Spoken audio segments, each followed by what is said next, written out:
Provérbios 23. Provérbios, vamos usar aqui o capítulo 23 e o verso 23. Provérbios 23, 23. Diz assim: compra a verdade e não a vendas, e também a sabedoria, a instrução e o entendimento. Feche os seus olhos. Senhor nosso Deus e Pai, em nome de Jesus, continua falando conosco. Usa-me como um canal de bênção nesta hora. Repreende toda distração, ó Deus, e que as informações e o aprendizado possam se converter em comportamentos, em ações, que possam melhorar a qualidade de vida do teu povo e fazer com que o teu nome seja glorificado. Te agradecemos em o nome de Jesus. Você pode dizer amém? Isso. Bom, eu quero fazer uma reflexão rápida com vocês sobre esse texto e essas 4 coisas que o texto nos expõe a comprarmos. É importante entendermos que elas são valiosíssimas, mas não são gratuitas. É importante entendermos que um preço precisa ser pago para se adquirir verdade, sabedoria, instrução e entendimento. Quem espera receber essas coisas de graça pode nunca obtê-las, porque segundo a Bíblia, um preço precisa ser pago. O grande problema é que na maioria das vezes que a palavra preço é indicada, os ouvintes têm a sensação que em tudo haverá um valor monetário e que você vai precisar de pagar dinheiro para ter sabedoria.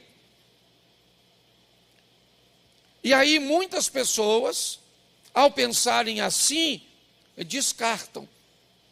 Mas eu quero chamar a sua atenção para algo que a Bíblia diz que não é algo que você vai, ou pelo menos que deve desfazer depois de adquiri-la.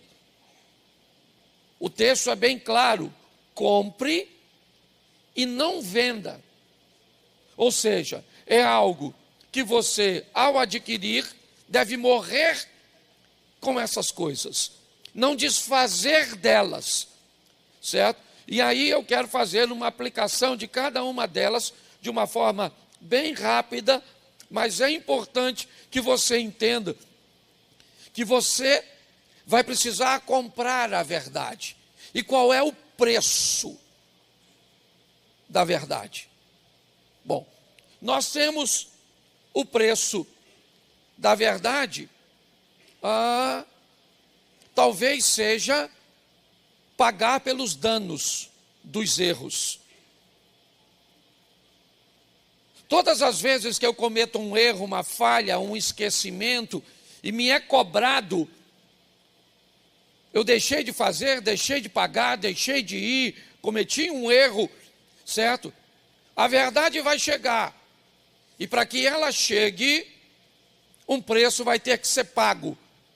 Ou seja, um preço da desculpa, um preço de um juro, certo? Que eu não esqueci de pagar hoje, vou ter que pagar amanhã, tá certo? Então, inevitavelmente, essas 4 coisas precisarão ser compradas por você e por mim. A minha tradução está um pouco diferente, ela coloca a instrução como disciplina, ela coloca o entendimento como prudência, mas pouco varia, na verdade, tá certo? Mas a primeira coisa que eu quero que você entenda é que essas 3 coisas, verdade, sabedoria, instrução e entendimento, não virão para a sua vida de graça. Você vai precisar comprar isso. Comprar muitas vezes com um tempo que você poderia estar dedicando a uma coisa fútil. Comprar com um tempo que você gostaria de estar dedicando ao prazer. Comprar com a atenção sendo dada por uma pessoa, muitas vezes, chata na comunicação. Um professor desagradável na escola, na universidade. Um pastor, muitas vezes, chato, certo?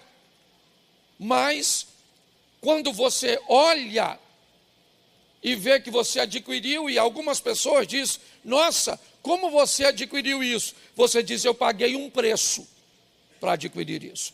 Isso não entrou na minha vida de graça, certo? Então nós vamos olhar algumas coisas bem valiosas, rapidinho, esse culto é mais rápido, certo? No que diz respeito a essas 4 coisas que, segundo a Bíblia, eu tenho que comprar, não devo vender, e a primeira delas é a verdade. Ela é o campo mais ameaçador para Satanás. Nada é mais ameaçador para o pai da mentira do que o poder da verdade. A proposta do Gênesis é nos mostrar o quão a necessidade do conhecimento da verdade prepara o indivíduo para qualquer tipo de questionamento. Você pode observar que a verdade é tão poderosa e tão genuína que quando Eva come o fruto, nada acontece. Você vai ver que os olhos só são abertos quando Adão come o fruto. Porque a mensagem, a verdade legítima, nua e crua, foi dada a ele. Quando você vai ver Satanás conversando com a mulher acerca da obediência a Deus, o que ele busca saber? O quanto Eva sabe sobre a verdade. Por isso a pergunta de Satanás é assim que disse Deus? Ele não afirma, ele pergunta. A pergunta de Satanás é: o que você sabe a respeito dos limites estabelecidos por Deus acerca dessa árvore? Me diga o que você sabe. Porque à medida que a pessoa descobre o quanto você sabe da verdade, ela tem um entendimento de quanto ela precisa usar de mentira para enganar você. Quanto menos você conhece a verdade, certo? O teor da mentira não precisa ser muito grande. A história não precisa ser tão mirabolante. Não. Basta uma historinha, basta apresentar alguma coisa, algum benefício, e você já vai estar pronto a vender um pouco da verdade que você conhece. Eu sempre uso esse exemplo porque gosto. Pessoas treinadas em alta performance para conhecer dinheiro falso, pouco recebe na mão o dinheiro falso. Ele lida tanto, mas ele tem que passar tanto, ele tem que esfregar a mão tantas vezes naquelas notas, que quando você vê um bancário contando a nota para conferir, ele vai assim, ou ele vai assim, e você já notou que lá uma vez ou outra, ele para. Ele vem, e de repente ele parou. O que aconteceu? Na mão dele chegou algo suspeito. A textura, talvez porque foi envelhecida, talvez porque molhou, talvez porque amassou demais, certo? Então o que ele faz? Ele separa aquela nota e continua. se passar na mão dele, ele conhece tanto a verdade passou tanto na mão dele, ele tem tanto conhecimento da verdade, que quando ele toca em algo, ele não sabe se é mentira, ele só sabe que é duvidoso. Então ele separa, e agora sim, depois de ter contado, ele volta àquela nota ou aquelas, e ele vai observar nelas outras marcas, cujas quais ele aprendeu para identificar a mentira. Mas por que a verdade é tão poderosa e precisa ser comprada e não pode ser vendida? João capítulo 8, verso de número 32. João 8, 32. Conhecereis a verdade e a verdade vos... Isso. Eu preciso ter a verdade, comprar a verdade, porque a verdade é libertadora. Quem conhece a verdade acabou, já era. Quem aqui já acreditou que rato virava morcego? Levanta a mão aí, a turma do rato que virou morcego. Isso, eu também. Quem aqui já cobriu o espelho num dia de trovoada, porque levava o raio para dentro da sua casa? Olha aí, é o caminho da ignorância. Quem aqui já ficou sem tomar leite depois de ter chupado uma manga? Isso aqui, é isso aí. Certo? O que era isso? Isso era a sua falta de conhecer isso. Você não tinha a verdade. Você sabe que essa história de manga e de frutas com leite, você sabe que isso tinha a ver muito com escravidão. Para o escravo não consumir alimento demais, o senhor contou para ele que se ou ele tomava o leite, ou comia a fruta, o fruto. Porque se tomasse o leite e comesse a fruta, morria. A garotinha está até rindo, né? Deus te abençoe, minha filha, que você não nasceu nessa época. Hoje você toma uma vitamina de manga e tudo certo. Mas o que é isso? Isso é o poder da verdade. A verdade é libertadora. A verdade é tão perigosa, que tem muita gente que não quer que você saiba. Porque se você souber, ninguém te controla mais. Não é assim. A verdade te liberta. Ah, pastor, Jesus é a verdade. Sim, mas a verdade que eu estou querendo dizer não é da libertação do pecado, é da libertação da ignorância. Entendeu? Então compre a verdade. Alguém te falou alguma coisa? Vai lá e dá uma olhada. Porque às vezes pode tirar você de uma enrascada. Eu fui pregar num evento lá em Brasília, na igreja de um amigo. Não me deu tema, não me deu nada. Chego eu lá, num painel grandão, conferência, o nome da conferência, parousia. Parousia. Parousia, nunca escutei negócio de parousia. Eu vim pregar na conferência da parousia, mas eu não sei o que é parousia. Mas aí quem é que estava lá? Google. Google é. Fui no Google, sim. Parousia. E o pessoal passava. Parousia. Parousia ali. Falei, caraca, que coisa maneira. Não podia botar isso assim? De uma vez, botou parousia. Terminei de ler, irmão. Fechei o Google. 2 mocinhas me abordam. Pastor, o senhor pode chegar aqui? Falei, claro, levantei, saí, passei por uma porta. Quando passei a porta, um montão de luz, câmera, e um pessoal fazendo umas reportagenzinhas da igreja. Aí fui eu. Pastor Cláudio, mais uma vez o senhor conosco? Falei, muito feliz. E ninguém melhor do que o senhor para nos explicar e nos falar sobre esse tema. Eu falei, é comigo mesmo, essa parada de parousia está fresquinho na minha mente. na minha mente foi lá e parosiei, não é verdade? E você deve estar querendo saber o que é paroso e eu não vou falar para você procurar. Eu fui, vai você está entendendo? O poder da verdade, entendeu? A verdade liberta, diz a verdade liberta. Isso, ela é libertadora. Segunda coisa que a verdade nos traz, João capítulo 4, verso 6. João 4, 6.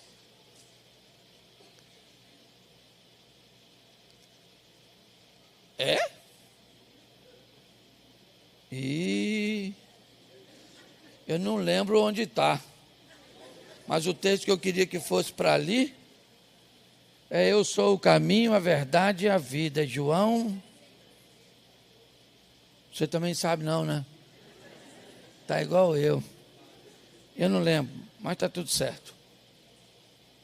Consegue achar aí, irmão? Porque se eu for aqui vai demorar.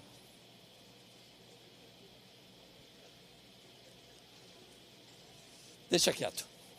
Eu que errei aqui. Mas vamos lá. Hã?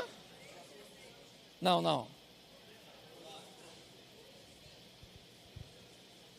14. Ah, eu esqueci do 1. Estava 4, 6, isso. Presta atenção. Disse-lhe Jesus, o que Jesus disse? Eu sou a e a. Preste atenção aqui. Jesus disse, eu sou a verdade. Preste atenção. Todas as vezes que você usa a verdade, quem é que está contigo? Jesus. Ele está com você. Certo?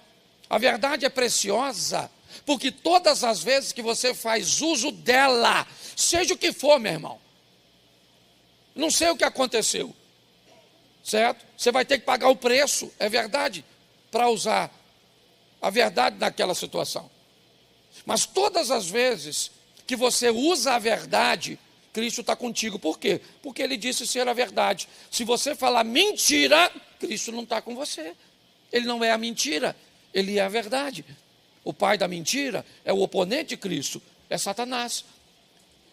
Então, quando a Bíblia diz, certo, eu conheço a verdade, certo, e eu ando com a verdade, isso coloca Cristo comigo, por isso que é valiosíssimo. Não interessa o que vai acontecer, se eu estou com a verdade, Cristo está comigo. É assim que funciona. Tá certo? Por isso que é valioso. Terceiro, vamos colocar aqui Mateus 11:11. Primeiro, Mateus, capítulo 11, verso 11, um texto dito por Jesus. Em verdade vos digo que entre os que de mulher têm nascido, não apareceu alguém maior do que João Batista. Presta atenção no que Jesus está dizendo.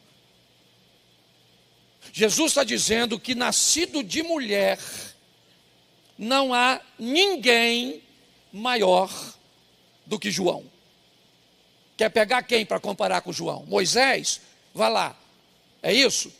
João é maior segundo Jesus. Quer pegar quem? Davi? Tá bom. Quem que você quer pegar para comparar? Quer pegar o apóstolo Paulo? Vamos embora. Certo? Segundo Jesus, dos nascidos de mulher, ninguém é maior do que João. João se sobrepõe a todos eles. E aí eu pergunto a você, o que João tem de tão especial? O que faz de João alguém, né, tão especial? E aí eu quero mostrar a vocês, João 10, verso 41. O que é que coloca João numa posição tão honrada? E muitos iam ter com ele e diziam, na verdade João não fez sinal algum, mas tudo quanto João disse, deste era verdade. João nunca curou ninguém, João nunca fez milagre nenhum, nada. A honra de João está, é verdade, em preparar o caminho para a própria verdade. Um indivíduo que vai preparar o caminho da verdade não pode usar de mentira. Lembra, ele é a voz do que clama no deserto. As pessoas deixavam suas casas, o conforto, enfrentavam as adversidades do tempo para sentar horas e horas e ficar ouvindo um homem com um trabalho extremamente tradicional. Não havia nenhum movimento pentecostal naquele ambiente. João era alguém que expunha a verdade para as pessoas. E por isso, esse é um dos motivos pelos quais ele se tornou o homem narrado por Jesus como não haver ninguém maior do que ele. Bom, não posso me deter muito, isso fica para o segundo culto. Segunda coisa que precisa ser comprada depois da verdade, segundo o texto que lemos, a sabedoria. Todas as pessoas sábias, elas têm algumas coisas em particular. E a primeira delas, todo sábio reconhece o valor do conhecimento. Dificilmente você vai ver um sábio que não lê. Dificilmente você vai ver uns sábios que andam com companhias ruins. O sábio, ele reconhece e valoriza o valor do conhecimento. Vou te mostrar em dois âmbitos, Êxodo 31, 3, 4 e 5. Dá uma olhada. Êxodo 31. E o enchi do Espírito de Deus, de sabedoria e de entendimento e de ciência em todo o valor. Verso 4. Para elaborar projetos, trabalhar em ouro, em prata, em cobre e em lapidar pedras para engastar e em talhes de madeira para trabalhar em todo o lavor. Preste atenção. Nós vemos a palavra sabedoria e este homem recebendo conhecimento, informação para como beneficiar ouro, como beneficiar prata, como beneficiar cobre, como lidar com madeiras, como lidar com pedras. São técnicas. É só para você entender, certo? O valor do conhecimento, o quão importante ele é. Segunda coisa que a sabedoria faz com muita maestria é saber valorizar o silêncio antes da resposta. Dificilmente você vai ver um sábio se atropelando nas respostas. O sábio sempre estabelece um intervalo entre o que ouviu e o que será dito por ele. A sabedoria nos faz criar um ambiente, um vácuo, que nos permite avaliar o que vai ser dito, digerindo mesmo alguns com uma facilidade, com uma velocidade muito maior que outros. Mas a própria Bíblia diz que até um tolo, quando fica quieto, é considerado sábio. E isso nos expõe o valor do silêncio. E preste atenção, Jesus utilizando isso de uma forma extraordinária. João capítulo 8, verso 6. João 8, 6. Isto diziam eles, tentando, para que o tivesse de que o acusar. Mas Jesus, inclinando-se, escrevia com o dedo na terra. Preste atenção, ele está diante de uma situação difícil. Estão colocando Jesus e o pressionando a confrontar a lei do Moisés para salvar uma adúltera. Todo mundo está de olho nele. Quem vai ousar enfrentar a lei de Moisés? Moisés disse que as tais sejam apedrejadas. Esse é o texto narrado pelos habilidosos escribas. E tu, o que dizes? O que eles estão fazendo é dizendo, vamos lá, ô filho do carpinteiro, vamos lá. Vamos ver a palavra do Moisés e a sua. Jesus então não responde nada. Ele abaixa e começa a escrever com o dedo em terra. O silêncio tomou conta. Provavelmente as pessoas, seus algozes, estão pensando: ele agora está enrolado, não sabe o que vai responder. Agora sim. E começam a insistir. Responde, vai lá, diga aí. Apedrejamos ou não apedrejamos essa adúltera? Foi flagrante. Tem mais de uma testemunha. Mas, ao valorizar o silêncio, ele dá uma pausa, levanta, e agora, como a resposta que vai fazer todos os acusadores voltarem para casa, envergonhados. Provavelmente, depois daquela reunião em torno da pecadora, todos devem voltar sozinhos. Jesus mexeu com a individualidade de todos eles. Atire a primeira pedra aquele que não tem pecado. Ninguém, sabe aquela reunião que mesmo não gostando do desfecho, mesmo dispostos a falar contra o resultado final, Jesus cala todos eles, porque se dois vão juntos, eles se sentem envergonhados, porque descobriram naquela reunião, certo? Que todos eles tinham coisas cujas quais os impediam de apedrejar um pecador, e algo cujo qual eles tinham de se envergonhar. Você consegue entender isso? A sabedoria faz você, mulher, valorizar o silêncio. Aliás, essa é uma das maiores e mais poderosas armas do sexo feminino de todos os tempos.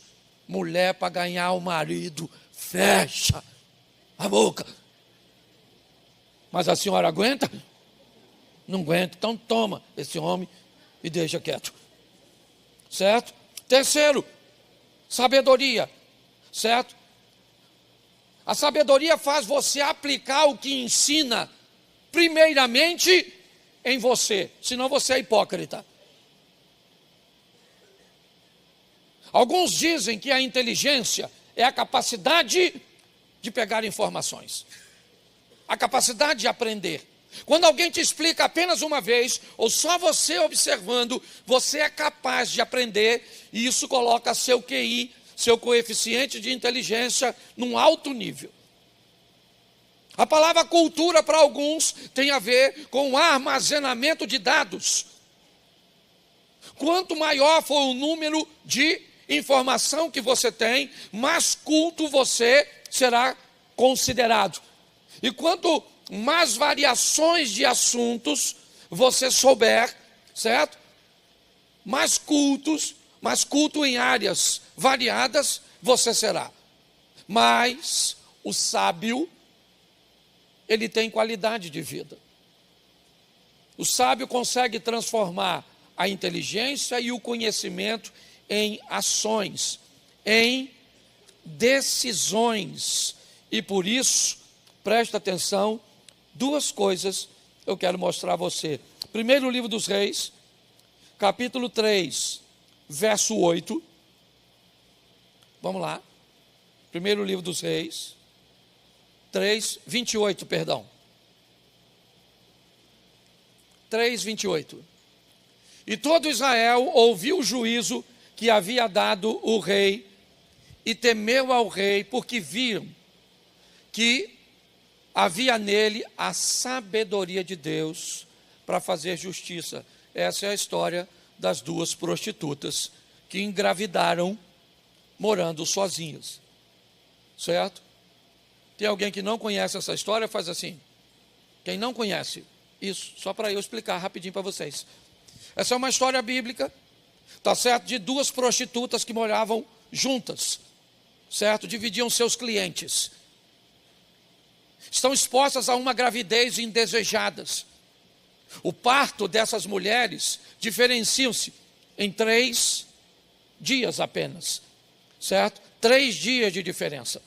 Eram mulheres, eram prostitutas, eram solitárias, estavam grávidas, e deram luz a meninos. Cada uma deu a luz ao menino. A Bíblia diz que não havia testemunhas, lógico, certo? As pessoas, seus familiares não compartilhavam daquele estilo de vida.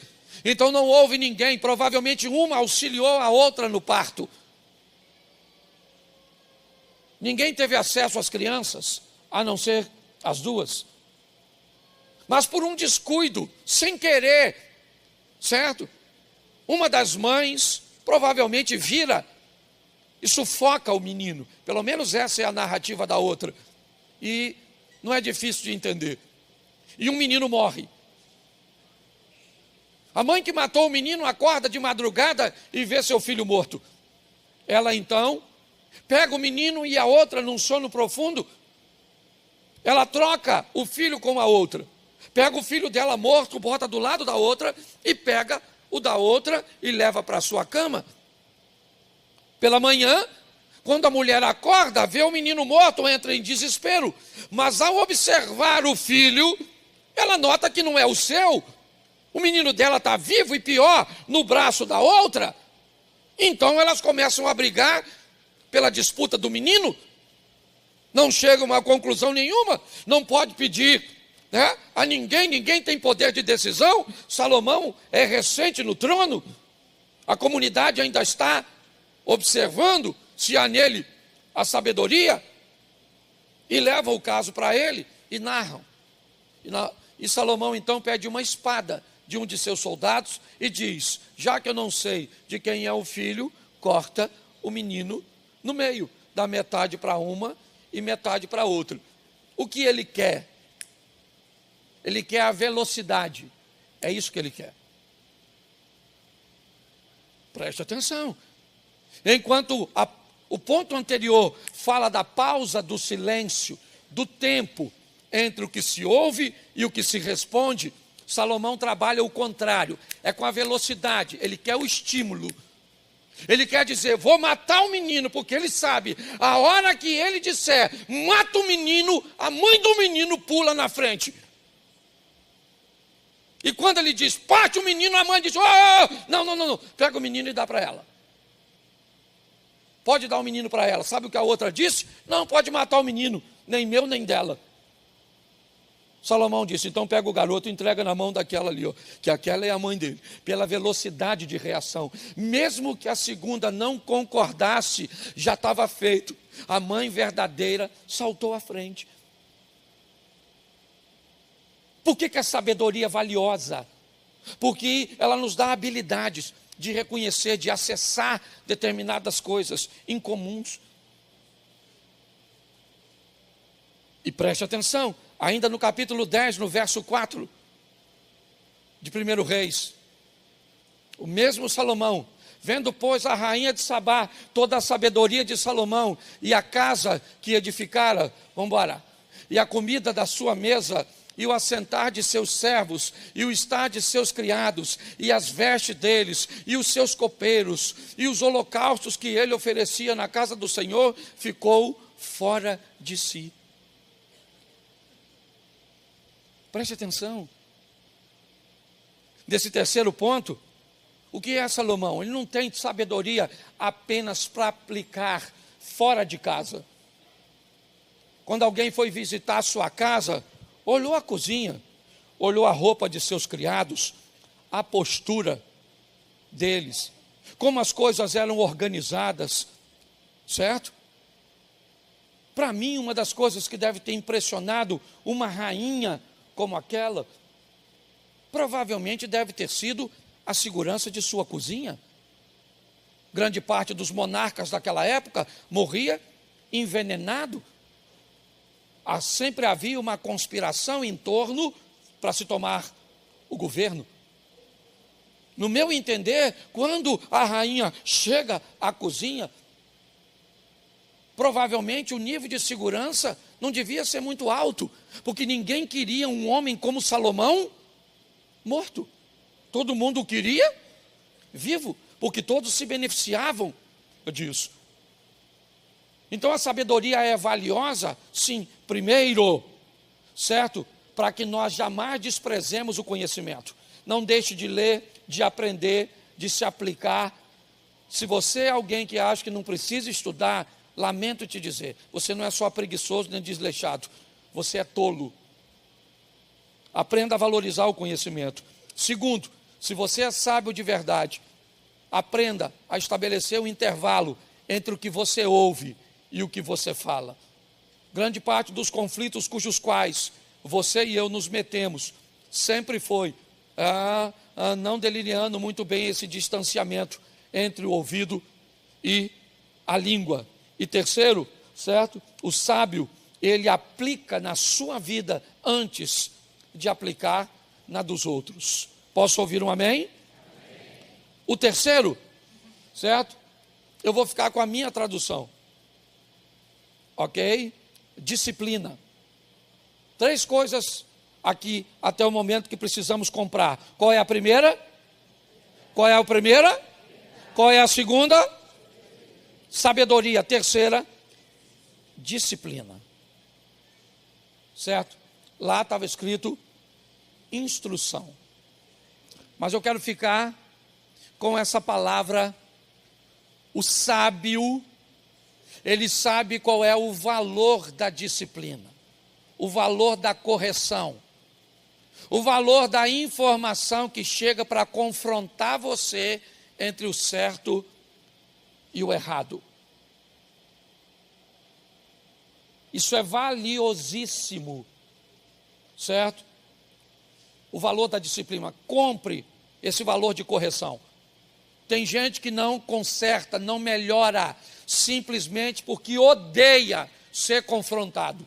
Basta dizer que cometeu um erro, uma falha, que pronto, entra em modo de defesa e não de correção. E eu vou te dar 2 versículos colocando essa palavra, certo? Compre a disciplina, compre e não venda, certo? Aprenda a lidar com a correção. Provérbios 23, 13. 23, 13 de Provérbios. Vamos lá, ó. Não retires a disciplina da criança, pois se a fustigares com a vara, nem por isso morrerá. Quer mais um texto? Vamos a Hebreus 12, 8. Dá uma olhada nesse texto. Hebreus 12, 8. Mas se estais sem disciplina, da qual todos são feitos participantes, sois então bastardos e não filhos. Preste atenção. O valor da correção, de viver com alguém que pode dizer para você, você não pode eleger qualquer um para te disciplinar, mas você tem que ter pessoas com intimidade, pessoas sábias, certo? Pessoas verdadeiras que podem dizer para você, essa atitude sua está passando do limite. Isso aí não está certo. Isso que você fez é desagradável. Isso foi abuso de autoridade. Isso foi falta de educação. Tem alguém, certo, que estabeleça sobre você uma visão de disciplina. O texto diz, se você está sem disciplina, se não há ninguém que possa colocar você no seu lugar, isso é extremamente perigoso. Aqui nós temos até uma conotação de colocar basicamente a pessoa fora do povo. Você é um bastardo, você não é um filho, você é alguém de fora, porque você não aceita a correção. Então é importante. Agora, como é se você vai ser disciplinado se você não conhece a verdade lá na frente? Se a você falta conhecimento, falta informação, isso é um problema. E por último, esse culto é mais curtinho, por isso eu acabo acelerando mais. Por último, a prudência, o entendimento na versão que veio para cá. Compre a prudência. O que é o prudente, certo? Ou o entendimento? De uma forma simples, é a pessoa cuidadosa. é a pessoa responsável e preparada para discernir entre o bem e o mal. Preste atenção, isso é valiosíssimo, principalmente num tempo como o de hoje. Vou te dar um exemplo. Eu já fui 5 vezes para a minha rede social avisar que eu não vendo nada. Eu não vendo Bíblia, eu não vendo curso, eu não vendo remédio para cegueira, para osso, para impotência. Eu não vendo. Já falei. Todo dia eu encontro alguém. Pastor, o senhor tem que falar. Porque uma amiga minha comprou um remédio que não chegou. Uma Bíblia que não veio. O que falta nessa pessoa? Prudência. Cuidado. São pessoas que não sabem discernir o bem e do mal. E você precisa ter o cuidado. Você lembra quando os gibeonitas foram lá para enganar o Josué? O que faltou nele? Um homem de Deus. E disse, eu e a minha casa serviremos ao... Mas fez uma aliança com a turma que não devia. Porque faltou nele o quê? Prudência. Era guerreiro, sim ou não? Temente a Deus, sim ou não? Isso, mas vacilou na prudência. Entendeu? Hoje, por exemplo, você quer arrumar um candidato para casar? Meu filho, vou até voltar na minha mensagem. Verdade, sabedoria, disciplina e prudência. Hoje você marca um encontro assim na rede social. O cara bota a foto dele. Sabe o que é filtro? Você sabe quantos tipos de filtro existe? Sabe não, né? Procura saber. Aí você marca o encontro com aquele homem lindo. Brad Pitt. Quando a senhora chega na praça, quem é que está sentado? Pedro de Lara. Você está rindo de tu? É verdade. O que é isso? Prudência. Vem para a igreja sem prudência. Conta para os outros que não deve. Pede conselho à cabeça de bagre. Empresta dinheiro para gente que não paga nem promessa, vai pagar dinheiro. Conta segredo para gente que não guarda nem dinheiro. Vai guardar segredo? Aí depois fala, o Satanás está aqui. Não estava, veio contigo. Ele não estava, porque a companhia que trouxe ele foi você. Prudente. Essas 4 coisas, e pior, a Bíblia diz que tudo isso tem que ser comprado. Prudência não vai vir para você de graça. Disciplina não vai vir para você de graça. Sabedoria não vai vir de graça. Verdade não vai vir de graça. Você vai ter que pagar um preço para ter tudo isso. Posso escutar um amém? Amém.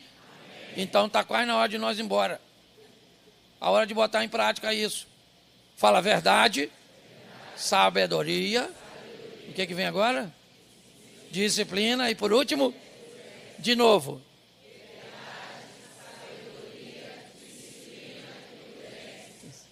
Fala assim, estou vendendo. É isso aí. Tá nada, tem gente que olhou e disse, tem nada, tem nada. Eu tenho que comprar.